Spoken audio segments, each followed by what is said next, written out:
Welcome back to Queer News Tonight. This is the world's first and only LGBTQ plus daily news television show broadcasting live and available on demand on your favorite streaming channel. Analytics company vidIQ has certified the Queer News Tonight YouTube channel as the world's most popular LGBTQ streaming news show. Our queer stories have reached over 10 million views. We are proud that Queer News Tonight has more YouTube subscribers than any other LGBTQ plus brand in Florida. We thank you for watching and supporting our voice in the LGBTQ community. There is no other news program in the LGBTQ world like Queer News Tonight. It is Wednesday, July 23rd. We are live and literally out of the closet and into the headlines. So many of your important stories we'll tell this evening on Queer News Tonight.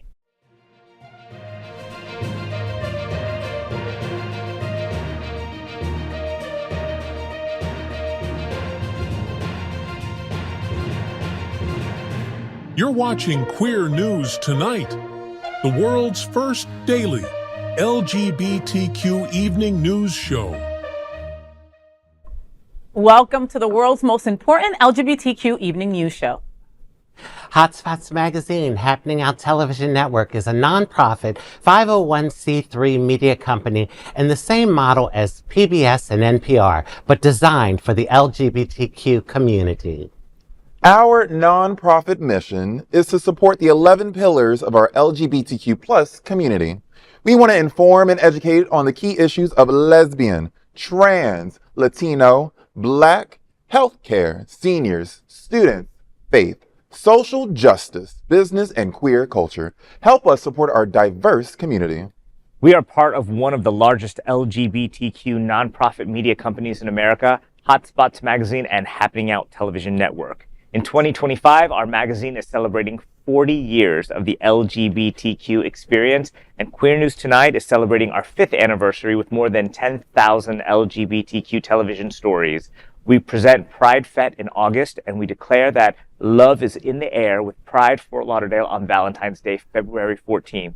Our magazine, events, television news, talk, and entertainment shows support our mission to educate the LGBTQ and broader community. In 2025, more than 100 community leaders will sit at this table and share their voice as our anchors. Together, we host this show to support the LGBTQ plus community. Let's meet this evening's anchors at Queer News Tonight. I'm super excited about our first anchor because once you meet Rajee, you're just never the same. Let's welcome back to the table anchor Rajee Narinesingh, a famous transgender activist, actress, author, mystic, and reality TV personality. She's an activist for Trans Social. Hey Rajee, so Cocktails and Cinema brings a night like this on July 29th. Tell me what's happening out. On Tuesday, July 29th, film lovers will gather at O Cinema South Beach for a special Cocktails and Cinema event featuring a night like this. The screening will begin at 7:30 p.m., followed by an hour of complimentary cocktails, giving guests the chance to connect and discuss the film with fellow attendees. Directed by Liam Calvert, a night like this follows a tender one-night encounter between shy actor Lucas and bold entrepreneur Oliver. Their emotional journey, reminiscent of Before Sunrise, explores queer identity, self-discovery, and the quiet magic found in fleeting connections. Hosted by the official Cocktails and Cinema series, the event promises a night of heartfelt cinema and vibrant community spirit. Tickets and further details are available at outshinefilm.org. Wow. Okay. Yeah, that's it. You know, Rajee is a woman of few words when it comes to cocktails and cinema, right? So, you know, Outshine does it again, right? Outshine Film Festival, they have their film festival now that it's unique because it's Miami and Broward together in like a 10-day process, which is incredible. And now they're doing things that are not in those 10 days, you know? And Cocktails and Cinemas, I love it. They're always bringing these fantastic movies to light that are LGBTQ plus movies that we definitely need to support. And that's what I love about it, because our stories need to be told. And oftentimes we have these dynamic dynamic stories, and there's no platform for them to be told. So I love it. I've attended many years, and I think it's just a wonderful film festival. Well, and a movie about a one-night stand. Who can you know what? I'm innocent. I've never had And any. I'm not. Hello. And I think the phrase, let me read it again. The quiet magic found in fleeting connections is the most poetic way I've heard a hookup be described. It reminds me of that film from the 90s called Trick. Okay. Oh, my Coco favorite. Peru. One of my favorite queer films from the 90s called Trick with Coco Peru. She's not she's not one of the leads, but she's like a major part in it. So I'm excited to see a film like this because it sounds like a reiteration of that story, and it's one of the most, how do I say this nicely? One of the sexiest movies you can ever see. So if this film is anything like that, I will be in the front row. Trust me, you don't want to be in front of me when I watch this movie. I am excited to see this film. This sounds like an incredible event. And a big shout out going out to O Cinema for doing what they do, all right? They've had some controversy in the past for playing a Palestinian film. Okay? Yes. There's still freedom of speech. They still are making sure that inclusivity is part of their everyday, no matter what. And they're not, and they're not giving into the bullying because, you know, it's freedom of speech. It's supposed to be. Yes, ma'am. And so I love that they're standing their ground. Yes. And you know what? There is something to say about fleeting moments and quiet magic. They can be magical. I don't know about that grinder hookup, like, but you never know at Cocktails and Cinema. Thank you so much to Outshine Film for doing what they do. And Queer News Tonight looks forward to seeing you at the Cocktails and Cinemas a night like this on July 29th. And that is the big LGBTQ story for today. There is no other queer nonprofit media platform like this in the entire world. Support our LGBTQ stories by subscribing and sharing Queer News Tonight. Let's welcome back to the table the beautiful Bonnie Builder. She is the premier South Florida bodybuilding drag queen and the forever reigning Mixed Mary's Wilton Manors. so BINGLO Pop Divas Edition hits the Pride Center on July 26th. Tell me what's happening out. Okay. The Pride Center will light up the night with BINGLO Pop Divas Edition this Friday, July 26th at 6:30 p.m. The event will take place at the Pride Center in Wilton Manors, promising a high-energy, glow-in-the-dark bingo night packed with iconic pop anthems, fun prizes, and fierce vibes. For just $20, attendees will receive entry, 2 beverages, adult or non-alcoholic, light snacks, and 1 bingo card per round. Additional cards will be available for purchase on site. Doors will open at 6:30 p.m., and the first round will begin at 7 p.m. This edition celebrates the legendary divas of pop. Think Britney, Beyonce, and beyond. So guests are encouraged to dress to express. For tickets and more information, visit pridecenterflorida.org. Now, as the resident bingo queen at this table, I'm excited for events like this. I'm also a pop diva girly. Yeah. So my top 3, because there's this viral thing going on Instagram about pick your top 5 pop divas. Okay, who you got? Kylie Minogue. She's your number 1? She's my number one. She's my number 1. Listen to her catalog from the last 5 decades. You are older than you. You are damn lying. You are older than you ain't never lied so much in your life. I'm just saying, I knew that bitch. I wasn't I knew it. there. I knew I backlogged it. I listened back to it. No, I love that she's your number 1. Who's Kylie Minogue, Beyonce, of course, and Britney Spears. Britney Spears is like the caricature of Britney hasn't had anything in the last 20 years. She's been going through stuff. Okay. She is the caricature of like a pop princess diva, and every song of hers is like just an immediate hit. So those are the types of pop divas I expect to have at an event like this. Okay, pop diva you would add to the BINGLO? Oh, well, Britney's my number 1. Okay. I thought I was going to marry her. Aww. When I was, you know what I just saw the other day? Like, it's like the anniversary of when Madonna kissed Britney and Christina on stage, like something crazy like that. Wow. And so you thought you were going to marry Britney. I thought that I was going to get in there. Yeah, I thought I had the opportunity to do this when I was in this little boy band thing when I was younger. I could see that. And so, Britney for me was the ultimate. She was the most beautiful, the sweetest. Like, the personality has a lot to do with it. And there's something about her personality that is so endearing.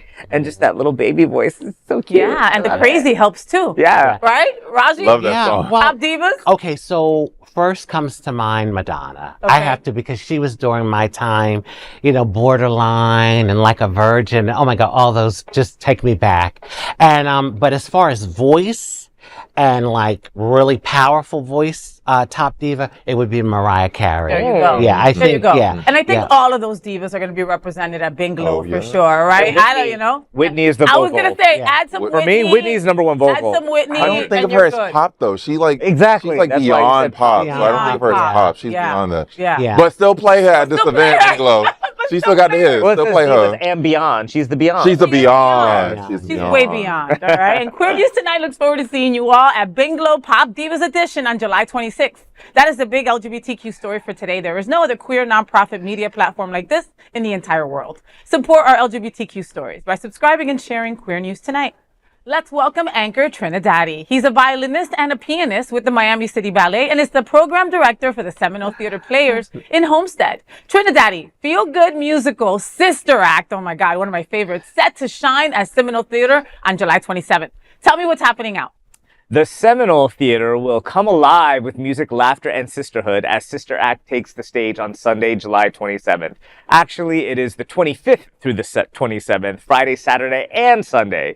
This high-energy musical comedy based on the beloved 1992 film brings disco diva Dolores Van Cartier's wild adventure to life. Audiences can expect original songs by Tony and Oscar-winning composer Alan Menken, dazzling 1970s-inspired dance numbers, and a heartwarming tale of transformation. As Dolores hides in a convent under witness protection, her sassy spirit and powerhouse voice breathe life into a struggling choir while danger closes in. Presented by local talent at the Seminole Theater in Homestead, Florida, this 5-time Tony Award nominee promises an unforgettable evening. Tickets can be purchased online or at the box office. Visit SeminoleTheater.org. It's the British spelling TRE because we're high class. SeminoleTheater.org for full details. So you all have to come out for Sister Act at the Seminole Theater. A lot of people don't know about it because we way down south, but we do awesome theater. We do not hire people from New York and from all over because the talent that's in this community is so stellar and they tend to get overlooked. Yeah. So we make sure that the top talent comes down to where we are. And they are so phenomenal. I mean, when you watch them, you would think that they were Broadway actors. And we get free parking. We have a live band, live orchestra for every show that we do, which most theaters have cut live music.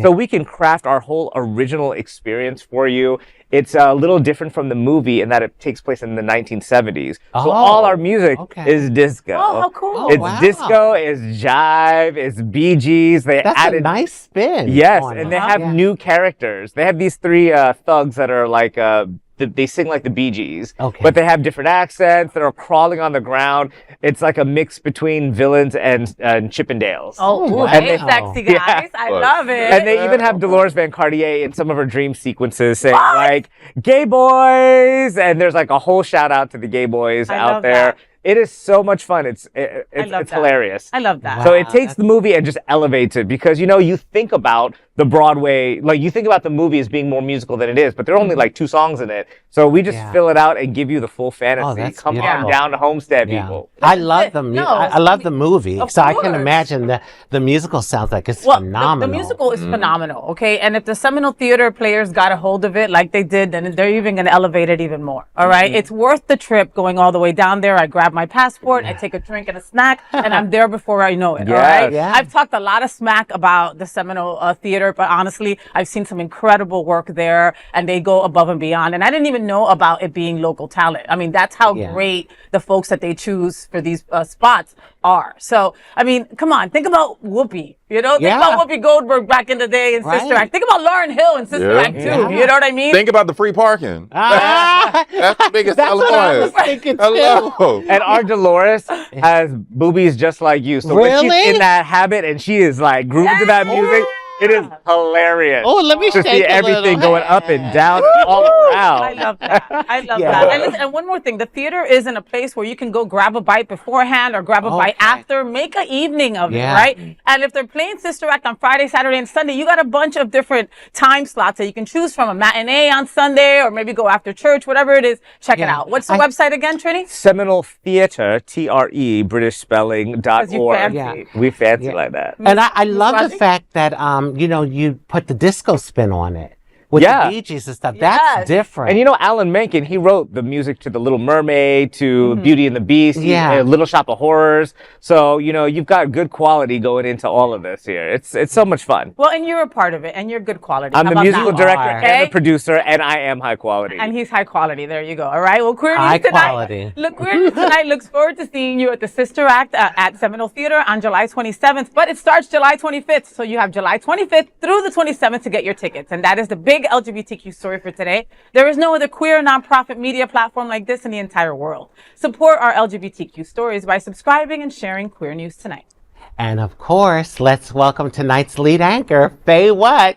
She is a legendary events host, television and radio personality, and the host of Hotspot's Happening Out's The FayWhat Show. Faye, Wilton Drive Block Party returns on August 14th with DJs, deals, and community vibes, and you are hosting it. Tell me what's happening out. For sure, Miss Rajee. So the second annual Wilton Drive Block Party is set to light up the neighborhood on Thursday, August 14th from 5 to 8 p.m. Sponsored by the Wilton Drive Improvement District, this free community celebration will take place along Wilton Drive, baby, the drive between Northeast 20th Street and Northeast 26th Street. I will host an event that will feature live DJs, special discounts at local restaurants and shops, and exciting giveaways. I will travel along the drive in my own circuit during the event with my face on the side. It's so cute. Spotlighting participating businesses and energizing the crowd. The block party will invite attendees to experience the unique flair of Wilton Drive's small businesses, with each stop offering its own creative twist.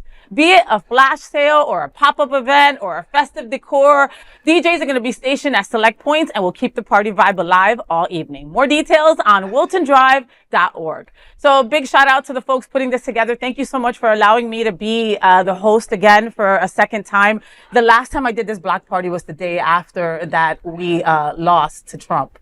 Oh, it was a day after election day, and it was a very tough day. Yeah. But people were out and needed that camaraderie and needed to feel that we were still out there. Yeah. And so I think this time around it's going to be more of a celebration. And I love that that's we wonderful. are spotlighting the mom and pop places on the drive. All right. You know, the people who support us are the folks that we need to support. We got to go support Aunt Jen's tea shop. We got to go to the Well. We've got to go to the venue. We got to go to Rosie's. We got to go to the places that support us. Yes. And for this day, we're all going to be doing pop-up things outside. We're going to be going to different places for DJ sets and just having a great time. A lot of stuff is going to be on sale also at a lot of these great places. And it's your chance to go and support the people who love us. This sounds like a really fun time. You know what touches my heart so much? Is that despite everything that's happening against our community, we're just thriving. We're having all these wonderful events. And I think that it really helps us as a community to keep our spirits up. Because I know, you know, there was a little bit the beginning of the year where I was starting to really get depressed. Of course. And so, but I thought, I was speaking with a friend the other day and I said, have you noticed like we're having a lot more events like in the summertime? Cause usually summertime is pretty quiet, but true. we're cranking them out. true. And I think this is going to be fun. Maybe I'll come and, frolic with you on Oh the my drive. God, yes. You and me in a little circuit up in the I'll snap your picture right next to mine in a second. No problem. Hello. What do you think, Miss Bonnie? Well, Wilton Drive is like a second home to me. Cruising purposes mainly. But this sounds like a genuinely exciting event to be a part of, because you say you want to support the mom and pop shops. It's just so funny to hear that common phrase with like stores that sell thongs and rings for your phallic areas. But yeah, these are like local small businesses that need our support. And you might assume that they're doing well because you might see it like constantly being patronized. But no, they need more business. Yeah. They need an influx of funds to keep this Wilton Drive what it is. Selfishly, I really want to keep it super queer. So like, let's come out in droves, queer people, and let's do that. It's events like this that allow us to do so. So let's please make this like a huge, huge event. Please. Absolutely. They're coming for our rainbows. Yeah. I mean, they're Don't literally take our coming for rainbows on Wilton Drive. So it's like we need to be in that solidarity, that place of solidarity. So when they start with those rumors and we hear that first little town hall meeting where somebody brings it up, we can kind of try to shut it down as soon as we Yeah. can, you know? Yes. So Yes. we need that Yes. telephone. We need the gossipers. And so, you know, we do that pretty well. Like, what's going on over Yeah. there? You heard what she said?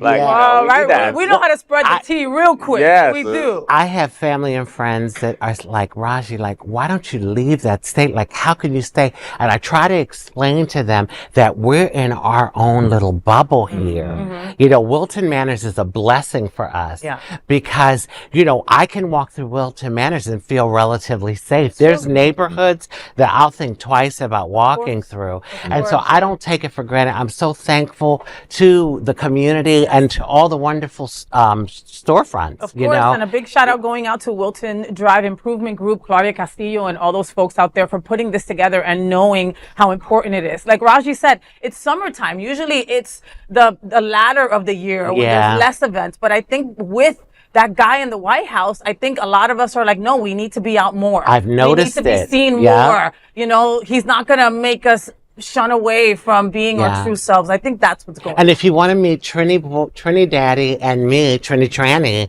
you will be out on the drive walking up and down.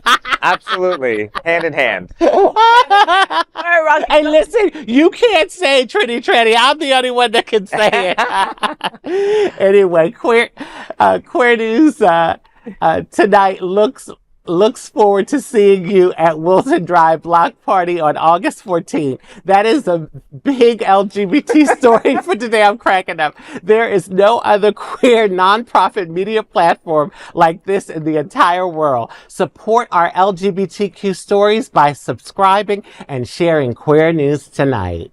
Now let's dive deep into this big LGBTQ story for today. I'm FayWhat, and let's queer up South Florida and Florida.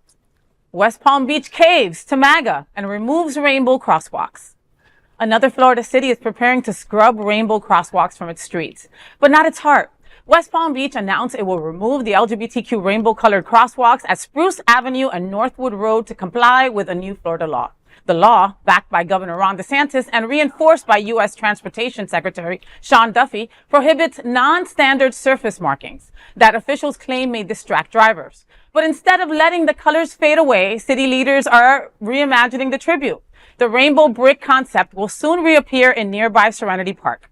Mayor Keith A. James issued a statement saying, quote, "The rainbow crosswalk has served as a powerful symbol of inclusivity and pride in our community. While we comply with state regulations, we remain fully committed to preserving the spirit through a monument that will continue to honor and celebrate our LGBTQ plus residents and their contributions to the fabric of West Palm Beach," end quote. Local queer advocates are praising the city's creative response. Randy Hawk of the Palm Beach County Human Rights Council said, quote, "That is true leadership," end quote. Elsewhere in Florida, cities like Boynton Beach have already removed rainbow markings. Others, like Key West, are considering legal challenges. Communities across Florida, including Wilton Manors and Orlando, continue to walk the line between pride and policy, hoping the colors of love won't be paved over.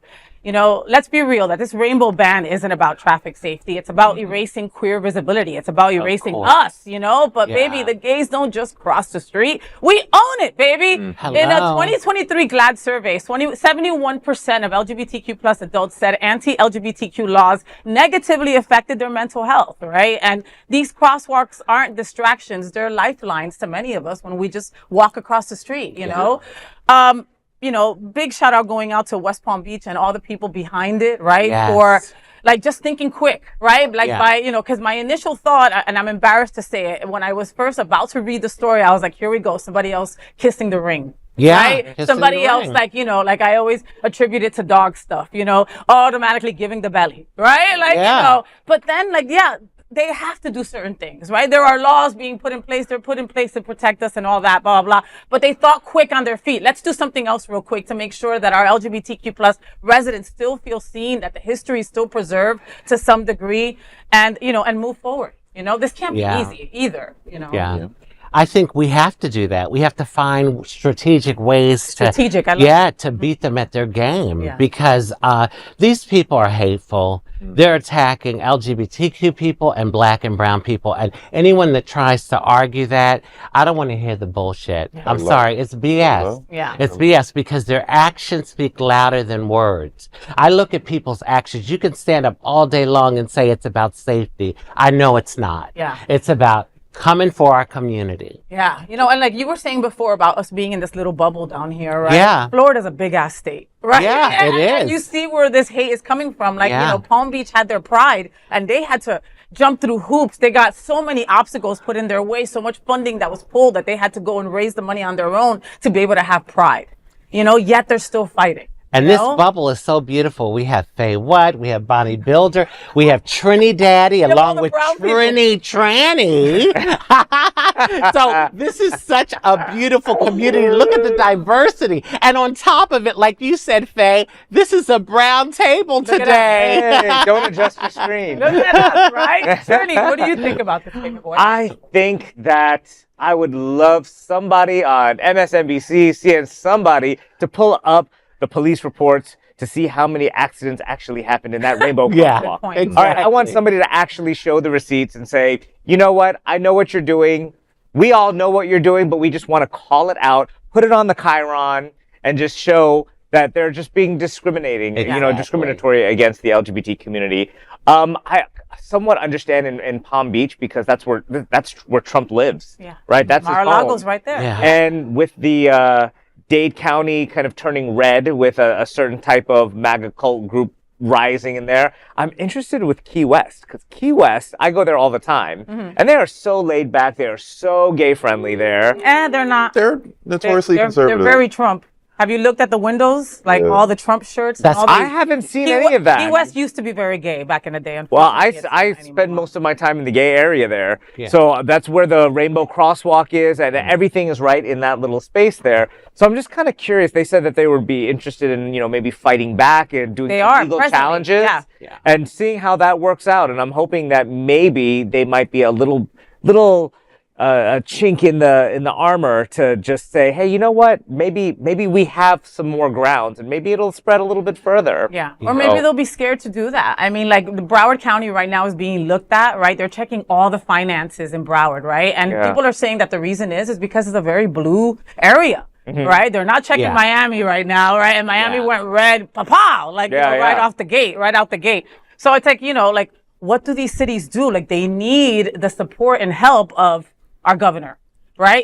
Hurricane season is here. Like, it's here. It basically, you know what I mean? And if something happens, look at what happened in Texas. Like, these are all the things that these port cities have to worry about when they're fighting back over a crosswalk, And I mean, it was a brilliant idea to erect a monument that's even more conspicuous than what's there. Maybe the next thing is like a little St. Louis arch rainbow over. That's a good idea. Something like that. Oh, I love those that. 2 arches that they just built in Miami? Yes. Somebody needs to climb up there and put a gay flag up. Or you know what? You could you do it with lights. Yeah. You could light it up to Light it where up. it's like, who That's knows? a good idea. I love that. Bonnie's just going to go like this. Yeah. When the pendulum swings back the other way, this is all going to be so ridiculous. It's ridiculous now, but it's just going to be so laughable when it swings the other way, which I'm confident it eventually will because God, please. But it's just so ridiculous to hear these sort of stories. The small things that they are gunning against and the small victories we're creating for ourselves by having the pivot to where we're actually putting these monuments now. So I'm proud of the queer community. I'm always proud of us. If we're anything, we're creative. If we're anything, we are cunning. If we're anything, we are shady. If we are anything, we are gorgeous. So they can never dim our light. So they can keep trying with the foolishness. It ain't gonna work. It's not gonna work.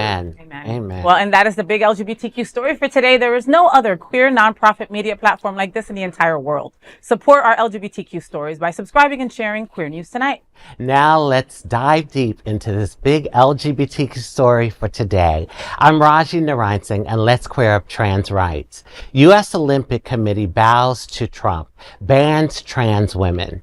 The U.S. Olympic and Paralympic Committee has officially barred transgender women from competing in women's sports, a move quietly made on Monday and now drawing national outrage.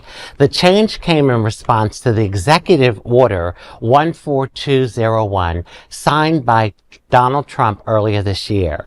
The new policy, summarized in a single vague paragraph, says the committee is, quote, committed to protecting opportunities for athletes, end quote, and will work with the international Olympic bodies and sports federation to ensure that women have a fair and safe competition environment, consistent with Executive Order 14201 and the Ted Stevens Olympics and Amateur Sports Act.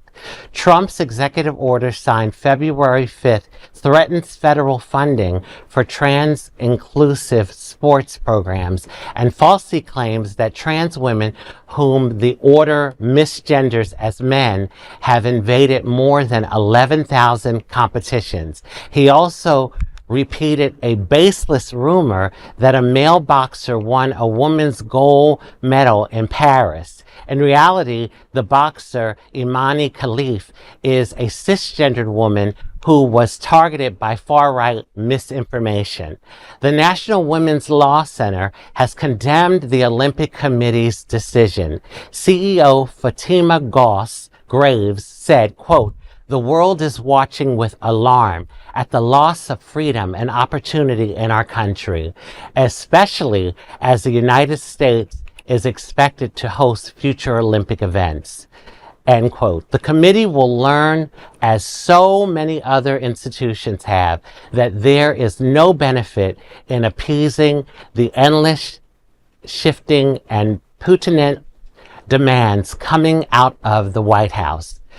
End quote. She warned the vague new policy could lead to humiliating sex testing practices and further harm women athletes. For LGBTQ athletes across the country, this ruling marks a devastating step towards in the fight for equality and inclusion on the world stage. Wow.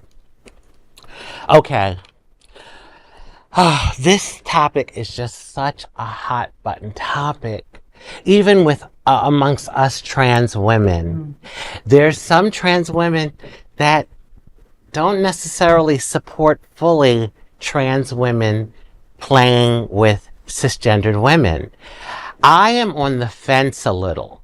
I think that it really, and I know some of the community is going to be like, "You fucking bitch, I'm going to," but that's never stopped you before. but I speak my truth and I have to be authentic. I think it's really a lot of times case by case, because someone like Jazz Jennings, for instance, right, who started hormone blockers very young, and, you know, went on hormones and all of that, she would be, probably there'd be women that were cis women that would be stronger than her, you know, but it's a really, really weird thing. And, you know, they took this hot button topic and they blew it up to make it more than what it is, because there's not that many trans women that play sports anyway. 0.5% of all athletes are trans. There you go. 5% of all athletes I'm surprised it's that large. are trans, okay? And there is zero data proving anything, nothing. You know what I mean? Get the data together and then we can talk. Now, listen, Serena Williams would beat my ass. Of course. Like, you know what I'm saying? Like, that's what I mean by it just depends on the scenario, because so someone like Serena Williams is probably way stronger than me. You know, but I was talking to a friend, if there were enough trans women's athletes for us to start our own leagues, that would be interesting, because like, look how women had to, like cis women had to, because they couldn't play with the men. But there's not enough of us to do it, because, you know, I think there's like this, for a lot of us trans women, we're kind of like in the middle, like we might be stronger than a lot of cisgendered women, but we're not stronger than like the alpha male. Like we're like, you know, like it's that middle ground for a lot of us. And I mean, and I've had like, you know, girlfriends go through transition when they are on their meds where they can't even pull out a chair because they've got no strength at all, you know? I mean, so again, based by case or also just doing the data, we can learn so much from something like this. You know what I mean? And are you really giving a safe space to cisgendered women, or are you teaching them how to bully another marginalized group of people? And you then, know what I mean? Like, and then doesn't it come down to skill too? Skill set. Yes. Because, you know, that plays a lot into the competition, you know, with sports. So I Trini, what do you think, baby boy? I'm probably the person who's been the most outspoken about, I don't really think that transgendered women should be with cisgendered women in sports. And it has nothing to do with gender identity. The reason why we separate the two sexes is because the male body against the female body, there's just no competition in the elite level. I mean, to get to if you're talking about running, like in any of the distance running, I mean, you probably have 30, 40, 50 males before you get to the number one female. And so I'm happy that they created women's sports to give them a chance, to be part of it. Oh, thank you so much for giving us a chance, man. Yeah, because if it was just about the stats, they would never get a chance to play, Yeah. And so it's not about the identity, it's about the actual physical body. And as much as I've tried to look up as much as I can, and I'm constantly looking up stats, and once a male goes through puberty and then say transitions, they still have the bone density, they still have the lung capacity, they still have the height, they still have other advantages. But having said that, there's also unfair advantages in men's sports against other men. Yeah. Like if you put the Honduran basketball team against the American basketball team, their average height of the men in there. 5'5". Yeah, something like that. Excellent point. I do love that in boxing, they kind of compare it by stats, the reach, the weight, and I would be much more in favor of something like that happening in other sports so that it actually makes it not just fair for a transgendered person, but two males. It's a better fight to watch two people who are actually matched and they have, see who has the better skill like with some it. kind of preliminary test before. Like some categories, and Yeah. unfortunately, our sports system isn't designed that way, and we have to figure out, do we want to change that? Another thing that I have a disagreement about is that these private organizations like the NBA or the Olympic Committee, they shouldn't be having political pressure by the politicians, right? They should be able to do their own thing. So I don't like that. I don't like that the president is weighing in on a private organization. Let them do what they want to do. They're out for money anyways. Maybe when it comes to Title IX and when it comes to scholarships, that's a little bit different. And then when it comes to intramural sports, I think everybody should be included, right? If it's not at the elite level, let everybody play, right? That's what I was thinking, the So professional level. here's a question for the table. How come we're not talking about anybody going from F to M? There are plenty of, male presenting folks walking around that are trans also, and nobody's worried about them playing sports. Because we know the male body is predispositioned to be better at the elite level. And that's it.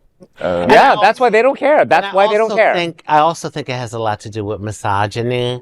I've seen in my life that society seems to have, and there's exceptions, but society seems to be more tolerant when it comes to women being like masculine and the tomboy as opposed to the sissy. Correct. Because it's almost like when you're born male and you negate your maleness, society is like, how freaking dare you do that? You were born male in a male world. How could you negate your maleness? I remember growing up, like, there were tomboys. No one really had a problem with that. But the sissies, oh my God, they were calling me faggot at 4. Yeah, nobody went to go beat up the tomboy girls, but they went to go bully the sissy boys. Yeah, the sissy boys. And the societal expectation starts so young because you can see two little girls walking and holding hands and no one bats an eye. You let two little boys walk down the street holding hands. They might not say anything, but in their mind they're thinking, they need to cut that out. I think a lot of it is around misogyny. Now, if I could add, in terms of back to the sports, I leaning towards your first initial point, the latter half of how it's all ranked. I think it should be organized by skill set. So strength testing, flexibility, other aspects of like your physical capabilities that lend towards the specific sport that you're participating in. Simone Biles, I'll be damned to find a man that can do what she does. That's a bad bitch. So many people have tried, they can't. So if gender is removed from the ranking system and you still have the first 50 best athletes be men, then that's what it naturally is going to be. But for us to incorporate gender into it ourselves is removing the capabilities of women who are stronger than men from competing with men, or based off whatever gender you are. I think that scaling system should be removed, and it should be purely based off your physical capabilities.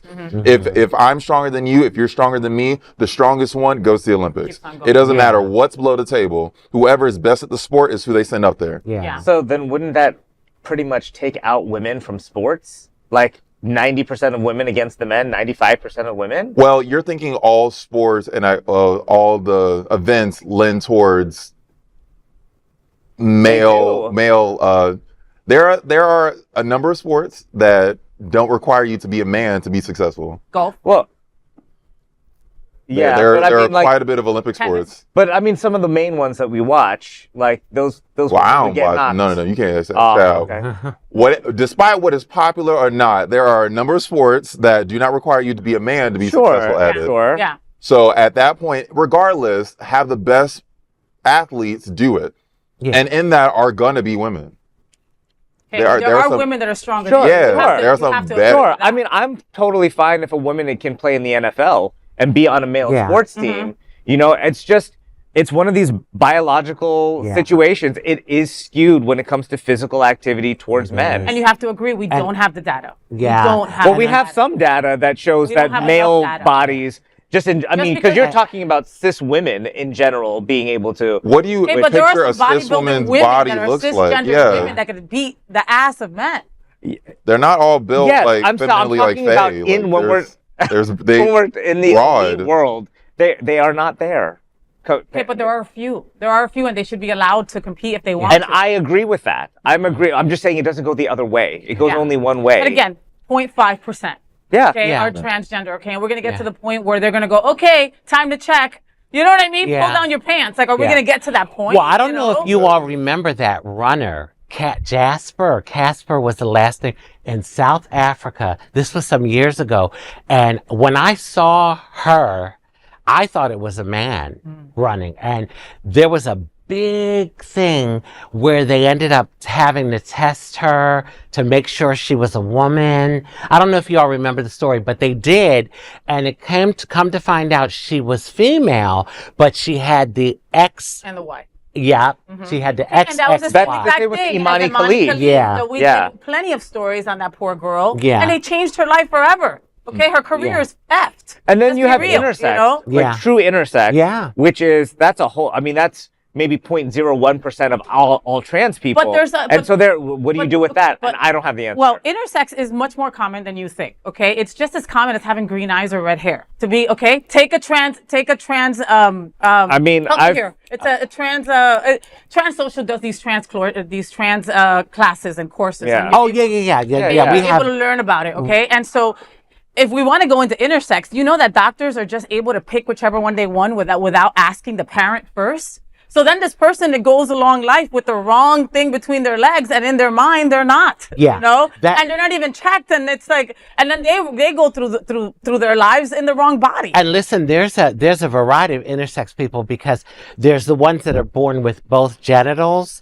Then there's the one that's born with a really, really small penis, and they usually make the decision to cut it and Just make a 'cause it's vagina. easier. Yeah. Just 'cause it's And easier, then but that's and horrible. then there's the ones that are internally intersex. There's no physical. right, but they might have a uterus or something. You're right. Like that. Or yeah. Yeah, and also Morgan Mayfair, I'm not yeah, saying my anything. director, yeah. You're director over our Trans Social, right? Yeah. You have a sensitivity training. Excuse me, Yeah. that's what it's called. It's a trans sensitivity training, and I learned so much from it. And it's because Morgan has done his own. He tells his own story, right? Yeah. He was born intersex. He was also born a female, and when he was still in a woman's body, he was trying to have a kid with his then partner, and nobody would tell him that he had the X and the Y chromosome. Nobody, his whole Yeah. life. Yeah. Until Yeah. he tried to carry a child. Yeah. Yeah. Right? And so then in his 30s and 40s to find that out.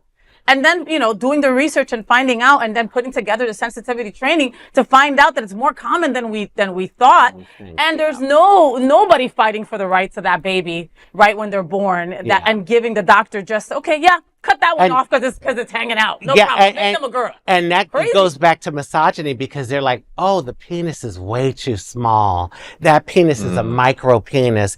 He won't be able to make it as a man in this world. Yep. So let's make it a vagina. Let's make it a Crazy. girl and create a vagina. Crazy. All right, So, we've yeah. got to move on. But Yeah. I mean, we can talk about this for another hour. We There's could. We so could. much there. you Yeah. know? And folks at home, when another story like this pops up, we'll get into it again because it is what we have to. We have to have these conversations to just explore and know what the next steps are, right? What we got to be fighting Yeah. for. And who just, we're it fighting was so for. nice. I feel like You know? this is how these conversations should happen. Respectful of one another and just talking it out. So I appreciate that from Amen. everybody. Amen, Right. Trini. And that is the big LGBTQ story for today. There is no other queer nonprofit media platform like this in the entire world. Support our LGBTQ stories by subscribing and sharing Queer News Tonight. Now, let's dive deep into this big LGBTQ story for today.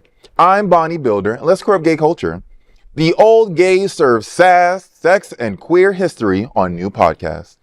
The TikTok famous foursome known as the old gays are stepping off your screens and into your ears with a brand new podcast called Silver Linings with the Old Gays. And they provide some interesting details on old, gay, and the love of sex. Robert Reeves, Michael Mick Peterson, Bill Lyons, and Jesse Martin have captured millions of hearts online with their dance moves, sass, and unfiltered honesty. And now they're bringing that same bold charm to a podcast that dives into LGBTQ plus history. Steamy stories, love, sex, and chosen family. In the premiere episode, Peterson laughs and says, quote, younger generations think of the period that we grew up in as some sort of dark age, which it wasn't. It was a whole lot of fun despite all the terrible tragedies, especially in the 80s. Lyons adds, quote, our history is one of the things that our audiences always ask us about because they want to know what it was like in the old days for us. To be able to inform our younger viewers is very special. When asked his favorite part of being gay, he says, quote, having sex with men. These guys also have taught me a lot about myself, which I very much appreciate, end quote. Martin rounds it all out with a message of resilience and self-love, taking a motto right out of the RuPaul handbook saying, quote, I don't need the world to love me because I love me, end quote. Silver Linings with the Old Gays is now streaming on the iHeartRadio app and wherever you get your podcasts. I am very, very, very excited for something like this. History on its own is something that we need to learn a lot about, especially in the dark times we are currently in. We need to know where we came from and what happened way, way, way back when Faye was born. Yeah, so I'm very excited for a podcast like this because I just love to sit and listen to like my elders here just talk and tell me what it was like before electricity, like what happened way back in the heyday. So I'm very excited to hear these old men who have been lighting up our lives for a number of years now on the social medias and the television, all that good stuff. And they just have so much energy and so much life in them. With all that they've been through, they have life in them, which is something you don't typically think of an elderly person having the will to live and the will to just like be a person and to experience joy and laughter. These four gays created their own unity, their own family. When they thought old gays couldn't have a family and they were going to die alone. No, we form our own families. We form our own communities. We form our own joy. And these men are continuing to live. And I find that so inspiring. And you know, we stand on their shoulders, you know, and I what I love about this is that, you know, they have a platform to really tell their stories. The thing is with gay culture, I noticed there's this thing about being young. Ageism. Yeah, the 100%, ageism. Yeah. I have a friend that's in his 60s. He's a gay man. And he was saying to me recently, he's like, Rajee, you know, I really had to get used to not being like the hot thing anymore when I go into spaces, like gay spaces. And he says people really start to like disregard you. And so I'm so happy about this sort of thing because, you know, we stand on their shoulders and we have I'm putting me in it because I'm a trans woman of a certain age. But what I'm saying is elders have a wealth of information that we can share and impart to the younger generation. And it's something to be like, you know, appreciated about it and 100%. upheld. You know, I notice in Western culture, a lot of times the elderly are like disregarded more. In Eastern culture, you don't see that as much. They like, hold all the secrets. in Yeah. Eastern Honored. culture. They hold Yeah. all the secrets. And Yeah. it's true. I mean, let's think about this. I mean, God, you know, the Stonewall riots, right? Let's think about AIDS, right? Like, you know, I know a bunch of folks that are a little older and they live with the survivor's guilt, you know? Oh, like, I don't yeah. know what it's like to be talking to all my gay boys one week and then the next week having some of them disappear. I can't even freaking Oh, my imagine God. living through that, right? In a time when LGBTQ plus history, which is American history, by the way, is erased from every single school and book known to man, Yeah. we need our elders to remind us about that shit, to Yep. remind us when the lesbians were at the bedside of the gay men back in the 80s, right? Because people forget that. Girl, that was not, I call it the horror days. They were just horrible. And I saw so many people die. You know, and it's like you would see somebody one time in a club and like a few months later you see them again and they had what we call the look. It was this look that they got. It was like, and they just wasted away.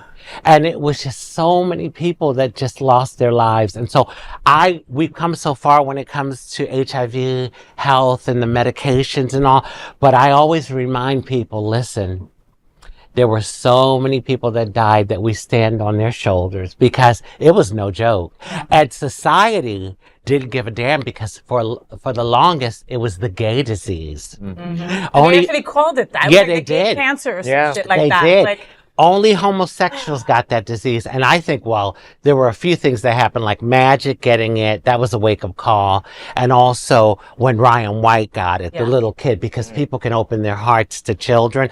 But yeah, it was a time. and we've moved forward. Yeah. That also stayed in the past as well. Yeah. Yeah. You know, running into talking to women that don't know that they can take PEP and PrEP. Yeah, You know what I mean? right. This is 2025 right now. And Faye, I love your point about the oral history because they're trying to stop the books, but we have mouths. Yes, right. And we can tell our children. Yes, ma'am. We can Yes. tell our, and so that's how the history continues. Yes. I'm in that space right now. I have a group of 20-something-year-olds that I hang with, and they always ask me, they're like, what was it like? Teacher Trini, Teacher Trini. And I'm like, gather around, children, gather around. And it's actually to straight guys too.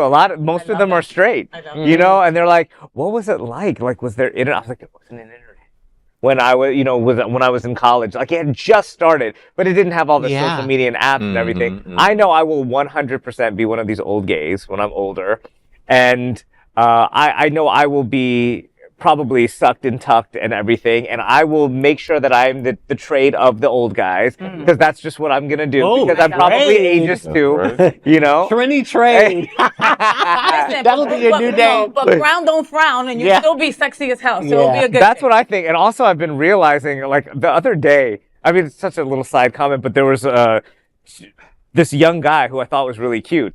And I started to talk to him, and he was like, I'm sorry, but you look way too young for me. And he was like Oh. 20-something, and I was like, what are you looking for? He's like, I'm looking for somebody in my 50s, Looking for a in their daddy. 50s And you're or like, you something. found them. And I'm like, okay, well, I'm a lot older, but I understand what you're looking for, you know. love So that. there is that thing that's Yeah. there, you know, if That you want. interest is still there, though, and there are some young people that are dumb and stupid, but we can show them some stuff like Bonnie. Yeah. You know what I mean? Like, we've got to, Dumb and stupid. We've got to take the 20-something-year-olds, right, right. and go gather around. Let's tell you these stories because Absolutely. Show me we your can't stuff, baby. forget them. Yeah. We cannot Look, forget she's these pulling up. If her you old want to be, skin right if now. you want to be entertained, Say it. I got that from you. If you want to be entertained, ask an elderly gay person, how did you come out?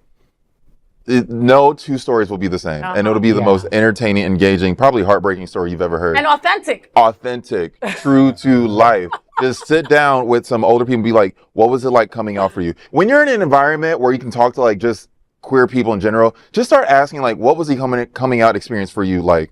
Because everyone has some sort of story. Some people are still actively in that story. Yeah. Some people haven't started that story, Yeah. but it's the story that we all have. So just start asking, especially the ones who have been the pillars of our community. I love that. That's And a great to idea. sit next to you and to have you say trans woman of a certain age, it's such an honor to hear that. Because there was a time where we didn't think that was possible.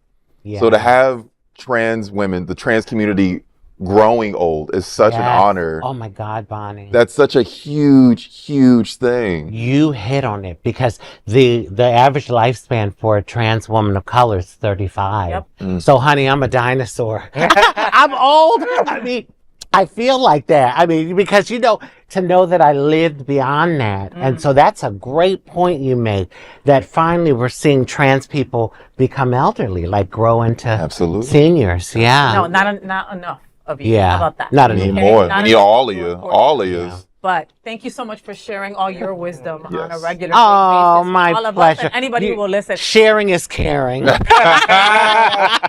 Rajee on her TikTok. She gets a little more elaborate on what sharing is caring. How about that? And that is the big LGBTQ story for today. There is no other queer nonprofit media platform like this in the entire world. Support our LGBTQ stories by subscribing and sharing Queer News Tonight. Now let's dive deep into this big LGBTQ story for today. I'm TriniDaddy, and let's queer up the USA view. Trailblazing gay black judge Darrin Gayles to hear Trump's Epstein card Wall Street Journal defamation case. In a twist, Donald Trump likely didn't anticipate his lawsuit against the Wall Street Journal will be overseen by a groundbreaking figure in American law, U.S. District Judge Darrin Gayles. Gayles, the first out gay black man to be appointed to the federal bench, will preside over the president's defamation suit targeting the Wall Street Journal, News Corp, and media mogul Rupert Murdoch. The lawsuit stems from a Wall Street Journal report that Trump allegedly sent Jeffrey Epstein a sexually explicit birthday card back in 2003. Born of bipartisan respect, Judge Gayles is a Howard and George Washington University Law School graduate appointed by President Barack Obama and confirmed unanimously in 2014. Notably, he previously served under two Republican governors, Jeb Bush and Charlie Crist, in Florida's state courts.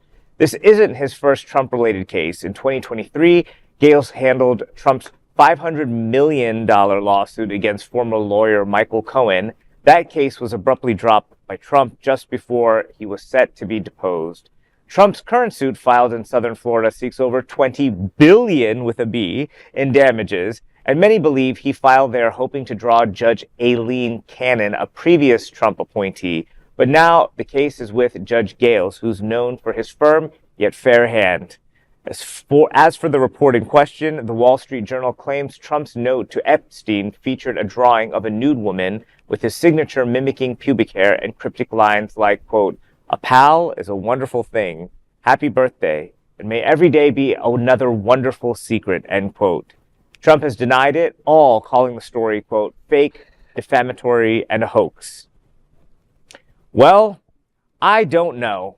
I don't know what's true. I know there's a lot of people who would make up something just to put it in there, but also if it's true, him denying it is par for the course. Yeah. You know, so it's slightly difficult because it's hard for me to understand why he would file this defamation, because there would be discovery.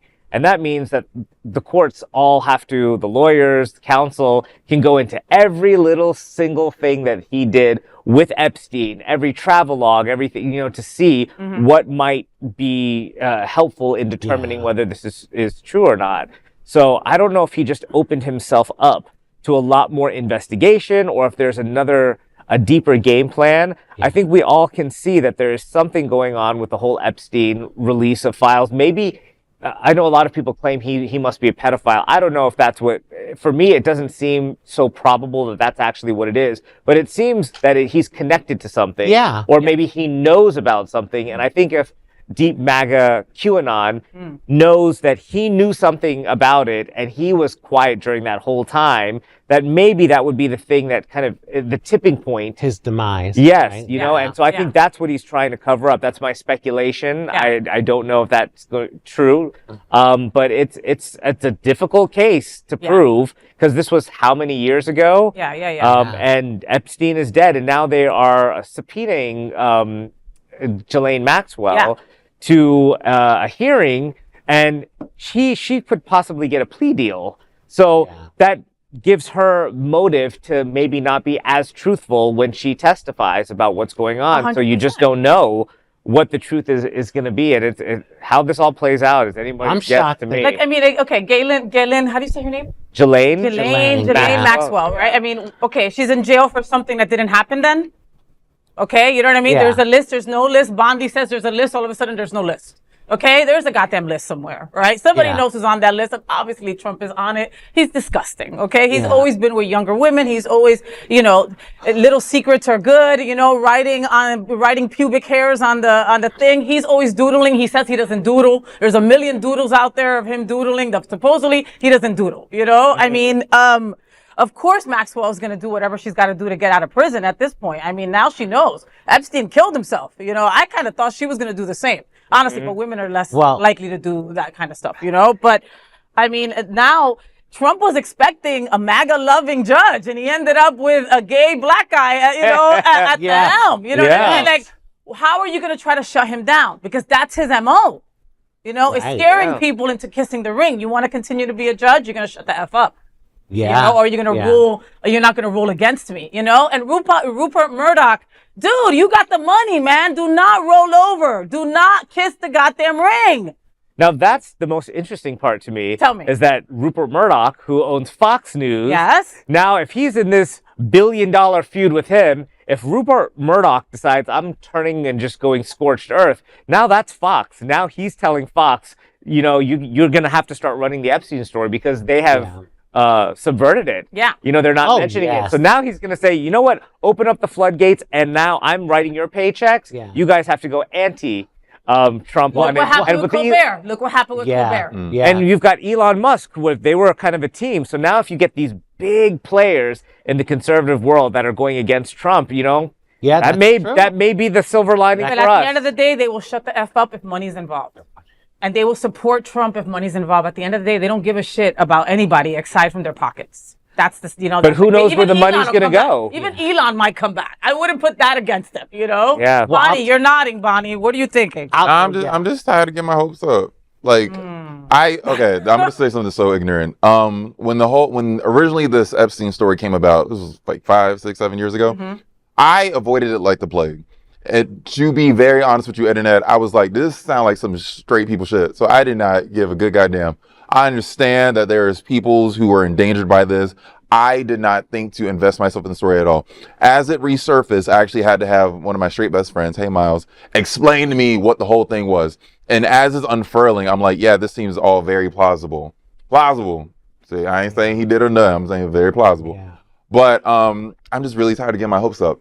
Because the left side will get galvanized over one route of action to get rid of this man and put all their eggs in this basket.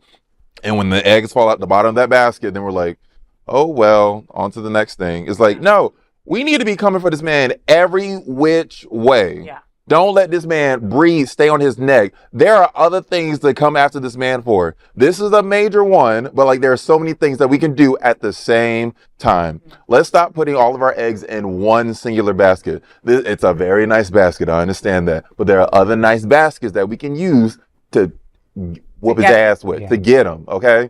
So like, I'm not getting my faith up with this one case, with this one route of action. So well, you know, my thing is he's gotten away with so much crap, and he still became president again.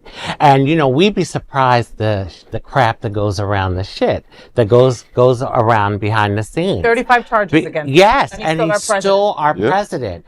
And so, and by the way, I don't know if Epstein killed himself. I'm just saying. Damn, she said that. Yeah, I did. I did. And I'm surprised that, how do you say her name? Jelaine Maxwell. I'm surprised she's still alive because she knows a lot. Yeah. And so I'm surprised, but they probably are keeping her around for this very reason. Well, you know, and go ahead. Yeah. Well, I was going to say the counterpoint, what I've been reading is that they say, well, the Democrats are on that list too. And while we had a Democratic control, why didn't they release it then? And the thing is that I don't think that, I mean, the Trump administration made this like a campaign issue, right? Before that, I can tell you personally, yeah, I hoped everything would come to light, but I figured they will all take care of the court system, the judicial system will take care of it, you know? Now when they're issuing, blocks to not allow the release of it. Yeah. That's when everybody's like, wait a second. Oh, right? yeah. That's something entirely different. Like, we figure the justice system will take care of itself. Everybody wants to, help out these victims. Yeah. But now when you have the Republican Congress blocking it, now there's something up. And that's why everybody is on board with this. And it's not like Democrats are suddenly just on board with it. It's because we thought everything was rolling in the way it was supposed to be. And nobody ever blocked it like that. Well, there was even a judge in West Palm. The guy was supposed to go to jail so many different times for a long period of time. And this Trump-loving judge was like, let's write him off and give him a $150 ticket. The sweetheart deal, I'm going to tell you, though, I think, and a lot of people have said it recently to me, that Trump is more the puppet. And so maybe they're getting tired of this puppet and the puppet master, you mean? No. They're his cronies that are behind him. See, he's the face. And they're using him because of his popularity with the masses. And there was a group of people in this country that just, for whatever reason, fell for his BS. Mm-hmm. But they're using him. But he's not the only one. It's a whole orchestrated thing. 2025? And what they want to do in this country. Project 2025. Project 2025, yeah. What they want to do in this country, it's been something planned out, and they're trying to execute it. And so maybe I've read some stuff like that about J.D. Vance being and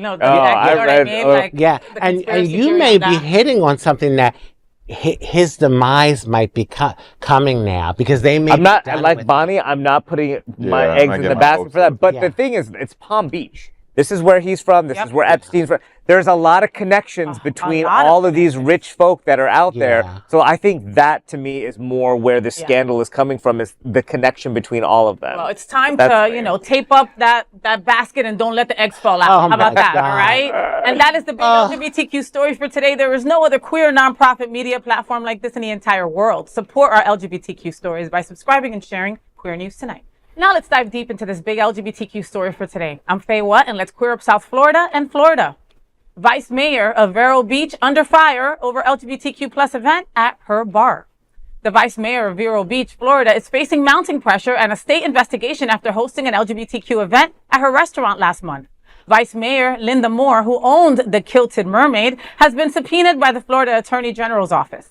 The investigation stems from a June 29th event advertised as a Pride tea dance, described online as all ages welcomed and rooted in LGBTQ plus history.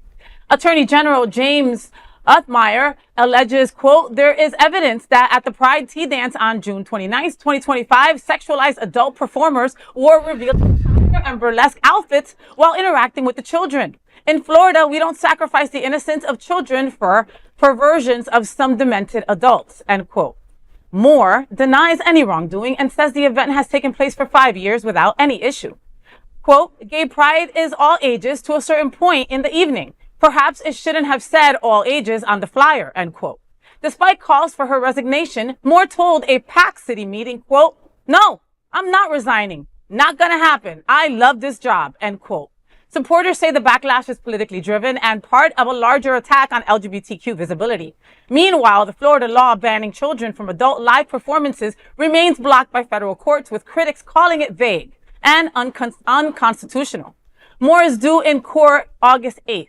67% of voters in Vero Beach voted for Governor Ron DeSantis in 2022, by the way. God, oh my Lord, how can I even begin? So many, drag queens are my muse. They are the reason, they are what I think of before I get on any single stage. And the reality is that most drag queens I know have 3 tights on. Okay? Yeah. Underneath a dress with a full body contouring thing. There is no way that they can sexually expose themselves or even be sexually explicit with the outfits that most of them wear. Okay? We've gone through this. Yes, pride is all ages, right? It should be up to the parent to understand if I should be bringing my kid to this event or not. Exactly. Drag queens are not all sexually explicit. Yes. We're not perverts. And listen, this is the thing. People will take their kids to a football game any day with all the cheerleaders prancing around. Hooters. Yeah. With their cleavage showing and the short shorts. And that's okay. But if it's a drag queen, it's not. See, the double standard. And it's just, again, I know that I've used this word or this phrase a number of times during the show, but I call bullshit. I really do, because it is. If you could take your children, and let's talk about, I think you brought up TriniDaddy. I think you were the ones that talked about the weather girls, the weather women. Yeah, or was it you? No, it was Steve. He's always ogling. Yeah, it was our producer. Our gay producer who's married ogles over the Spanish meteorologist. Yeah, the meteorologist. I mean, because they are really sexy. They're really sexy. Yeah. Okay, so for me, I'm on both sides of this issue. So I think that many pride events have become very sexualized. And I am great with it. I think there should be entertainment for adults, right? I personally don't want kids anywhere near me when I'm in any of these spaces, whether I'm at a gay bar, whether I'm at Pride. I think that when we were on Miami Beach Pride, I would be very happy if it was an 18 and over. So everybody can have their fun without worrying about whether there's a child present. I understand that this is just a cover-up for gay hate, right? Yeah. And you can tell from the Attorney General, his word was demented, right? He said, you know, they're demented. That's his word for drag queens, that they must be demented in order to do that. So you can see where his intention is. And that's obviously wrong. Like, you know, you shouldn't be, that's not your job to be passing judgment. We live in a free society, right? But on the other hand, I wouldn't take any kids to Pride because there's so much that goes on there. I think there should be some Pride events that are for kids and that are family friendly. Take them there, learn about their history, all of that stuff. But if you're going to start introducing all of the cabaret, burlesque type stuff, which I want you to do, please don't have the children there. I'm uncomfortable around them. And if you happen to be a parent who brings your child to an event like this, you saw the flyer, you know what's going on. Before anything happens, you've seen the warm-up routine. Like, they're there because they're okay with their kid being there. Exactly. So, but most of these people sexualize us all. Right? Like at a gay community, they just automatically think that we are spewing sex, right? At all our events, right? What most drag queens do, right? A lot of them have potty mouths, right? And that might be something that you would talk to your drag queens about, right? Like, you know, my Hollywood Pride is the first Pride of the year. And it's a family-friendly event. It's 4 blocks, and it's kids, and it's adults, and it's everybody being their true, authentic self, right? But drag queens and performers are told early on, no cursing, no using certain renditions of songs, because we have families in the audience. You know what I mean? And so I don't think that Pride isn't for kids. Pride is for everyone, Trini. You know? I think it just depends on the space. And I think the spaces should be more clear about what it is, because we know we're under such a microscope right now. And I don't want to do anything that's going to like push the boundaries, but I still want everybody to have a good time. And that's the way to do it. But if us doing nothing, we're still going to be sexualized. We're still going to be sexualized. We're still going to be under that microscope, right? Give me receipts. Show me the videos where the drag queen is being sexualized and the kid is being affected because of it. And you Let me see it. And you have to show that it's more than any other freaking rap concert, Nicki Minaj, or Beyonce, or anything else. Like, you know. And listen, 100%. I don't know about y'all, but I see the kids at Wilton Stonewall Pride and Wilton Manors, and they have a wonderful time. You can tell they just enjoy it. Yes. You know, and they're all excited. And I know Bonnie Builder. How about we talk to the drag queen at the table about the drag queen story? Bonnie Builder has something to say, honey. She loves children. That would be nice. Bonnie love the kids. Bonnie love the kids. So that's a damn lie. So I personally am a drag queen that, well, first and foremost,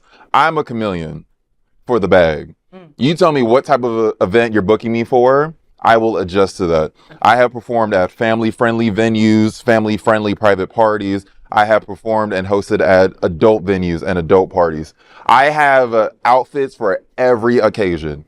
And so do most drag performers in the South Florida area. So if Please book Bonnie Builder at Bonnie Builder.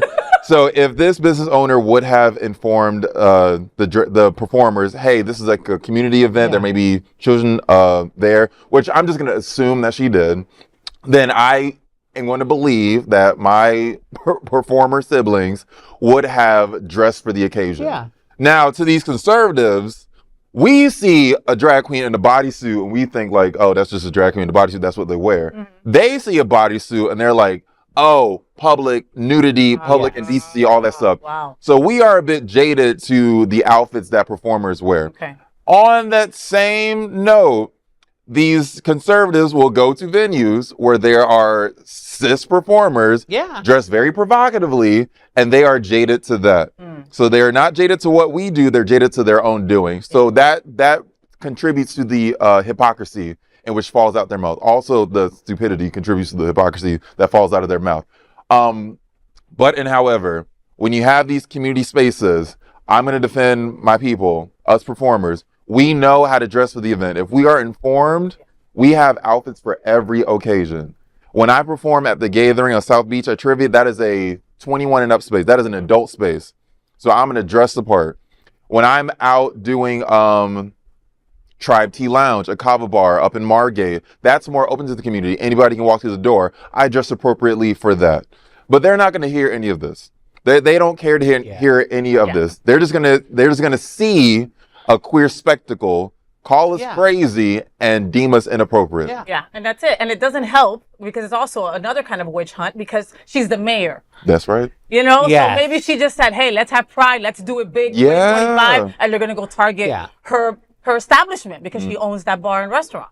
Well, you know, it's that double standard because like a gay couple could be out and they just like maybe give a little tap kiss. And heterosexual people will say, oh, look at them. They're just flaunting. That's disgusting, right? Meanwhile, a heterosexual couple will be there tonguing down and they probably won't have a problem with it. And we've so been it's subjected to that since we were kids. Watching straight people be straight.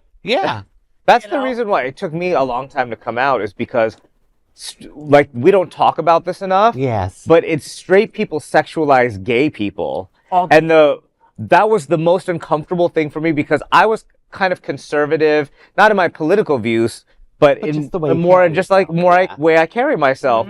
And I knew the moment I come out as gay, everybody's going to be asking me about sex. You know, and I just didn't want to talk about it. I didn't want to, what was your first time? What was this like? Was this, you know, I'm like, don't be all up in my business. I don't want to talk about that. And so it's a sexualization from straight people who have maybe some gay feelings of their own. As soon as they see a gay person, that's the first thing they think about is sex. You see an older gay couple, they're like, oh, the gay couple, I wonder what they're doing, you know? But you never look at grandma and grandpa and think like sex is the first thing that comes to their mind. Straight people need to have more sex. That's the thing. Like, no, but I mean, come on, think about it, right? I'm a cisgendered lesbian, right? And I've been sexualized since I was 13 fucking years old by disgusting, straight, cisgendered men. Wow. And that's life. That's the life that we live in. That's Epstein stuff. You know what I mean? Like, and that's okay. You know? Anyway, that is the big LGBTQ story for today. There is no other queer nonprofit media platform like this in the entire world. Support our LGBTQ stories by subscribing and sharing Queer News Tonight. As a nonprofit LGBTQ plus media organization, we would like to thank our viewers for supporting our mission to tell the stories of the queer community. We'd also like to thank the generous support of Jets Pizza. Jets is the LGBTQ plus community's most popular pizza in South Florida. Take a look around these streets.